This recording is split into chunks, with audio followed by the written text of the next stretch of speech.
Olá pessoal, Vitório Aquino aqui. Então nesta aula nós iremos trabalhar a Guerra Fria. Iremos trabalhar o contexto do surgimento desse conflito, o porquê recebeu esse nome, as principais estratégias que foram adotadas pelas principais potências da época, a União Soviética e os Estados Unidos. Falaremos da crise dos mísseis e, por fim, trataremos das heranças e cicatrizes que a Guerra Fria nos deixou. Bem, esse conflito nasce ali com o final da Segunda Guerra Mundial, onde houve um enfraquecimento das potências europeias, da França, do Reino Unido, e desponta como potência do mundo a União Soviética e os Estados Unidos, que já era uma grande potência, torna-se ainda mais poderoso.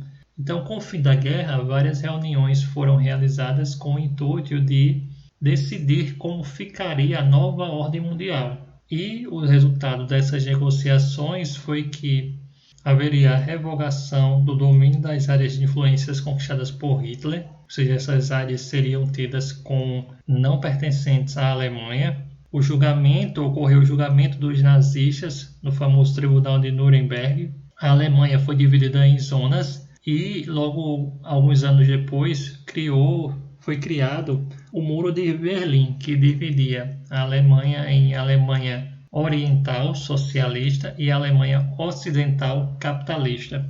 Como já dito, essas duas grandes potências, a União Soviética e os Estados Unidos, ganham força cada vez maior e se tornam as duas principais protagonistas, os dois principais protagonistas desse conflito que foi a Guerra Fria. E ela recebe esse nome, esse episódio histórico, porque não houve um enfrentamento direto, uso de armas direto entre essas duas potências. Até porque se tivesse existido, nós provavelmente não estaríamos aqui para estar contando essa história, pois as duas superpotências possuíam capacidade de destruição do planeta inteiro, das bombas que elas possuíam, dos equipamentos, armamentos que elas tinham. Então, esse conflito aberto, direto, não chegou a acontecer. Então foi mais um enfrentamento político, estratégico e ideológico que se estendeu de 1945, no final da Segunda Guerra Mundial, até 1991, quando há a dissolução da União Soviética, quando tem fim a União das Repúblicas Socialistas Soviéticas. E aí esse conflito ideológico da Guerra Fria chega ao fim.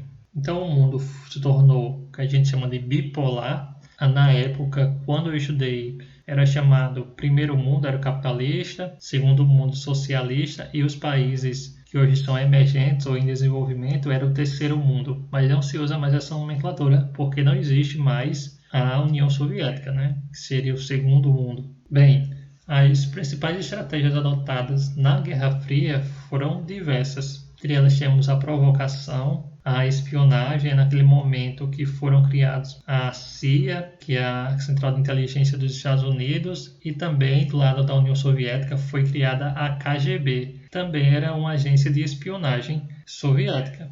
Ocorreu a ajuda a outros governos, alianças, a propaganda foi largamente utilizada tanto por meio de filmes, de quadrinhos, de propagandas de famílias felizes. Então todos os dois lados, utilizaram-se muito da propaganda para promover os seus sistemas político, social e econômico, capitalista ou socialista. Também ocorreu a guerra utilizando-se de outros países, essa guerra indireta, como ocorreu na Coreia, que dividiu a Coreia em Coreia do Norte socialista e Coreia do Sul capitalista, como também no Vietnã e outros países, onde houve esse enfrentamento indireto.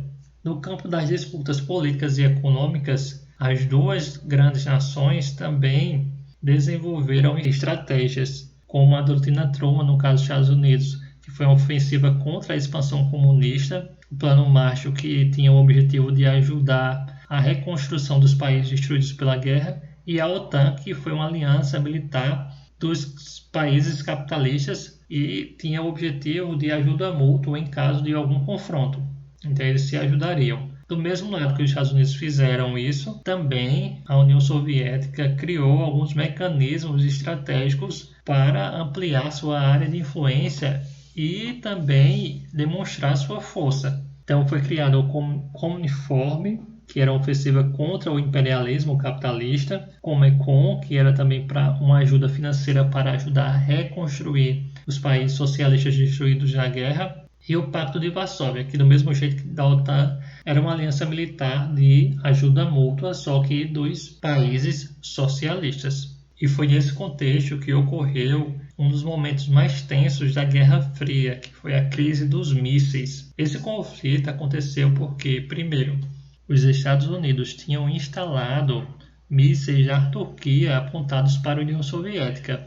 E em 1961, os Estados Unidos tentam invadir Cuba. Isso porque Cuba fica muito próximo ali dos Estados Unidos, é uma ilha ali do Caribe, e os Estados Unidos não viam com bons olhos uma ilha próxima a ele ser socialista. Então eles tentam invadir Cuba. Mas Fidel Castro, que foi o líder que havia promovido a Revolução Socialista em 1959, 2 anos antes, ele solicita apoio à União Soviética, que prontamente envia armamentos e aproveita para instalar mísseis lá na ilha de Cuba. O que ocorre em seguida é que aviões de espionagem sobrevoando a ilha de Cuba descobrem esses mísseis que, se apontados para os Estados Unidos, poderiam chegar em torno de 15 minutos à capital, a Washington.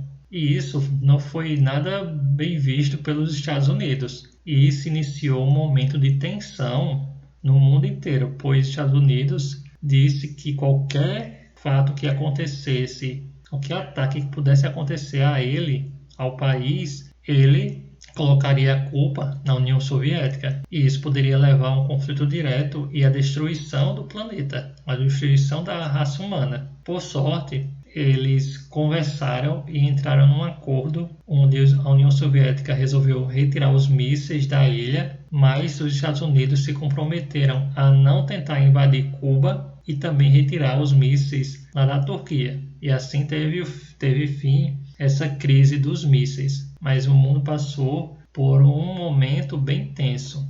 Há um filme bastante interessante que se chama X-Men, Primeira Classe. Esse filme ele retrata, tem como pano de fundo, o momento dessa tensão da crise dos mísseis. Então quem tiver a oportunidade e puder vê-lo, ele é um filme bastante interessante, até por trabalhar também outras questões, como a diversidade e o respeito à diferença. Como herança e cicatrizes desse conflito, temos as inovações que ocorreram em vários campos, sobretudo na área tecnológica, pois cada país queria demonstrar o seu poderio, e aí ocorreu o desenvolvimento de satélites e de comunicação, que até hoje nos serve, né, que foi a base para a construção de tudo que nós temos hoje de suporte tecnológico.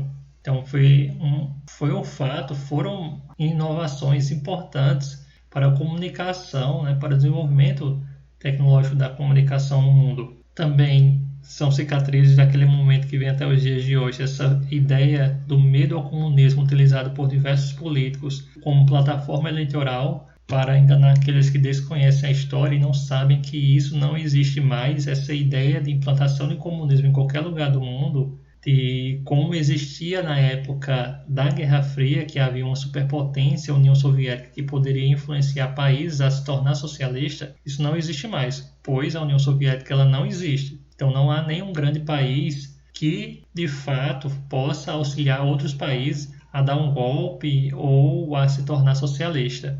Embora a China seja uma ditadura e seja dita como socialista, há muito tempo que a China não é socialista como, de fato, um país socialista é. Então, não há esse medo do comunismo, não tem por que ter medo desse comunismo como desculpa e acreditar nessa desculpa como é tratada por alguns políticos. E foi esse medo do comunismo que serviu para a instauração de diversas ditaduras na América Latina, como no Chile, como na Argentina, como também aqui no Brasil. Foi esse medo dos que são ricos, dos capitalistas, de perder suas posses, que promoveram golpes aqui na América Latina. Então foi isso, pessoal. Espero que tenham compreendido essa explicação breve sobre a Guerra Fria.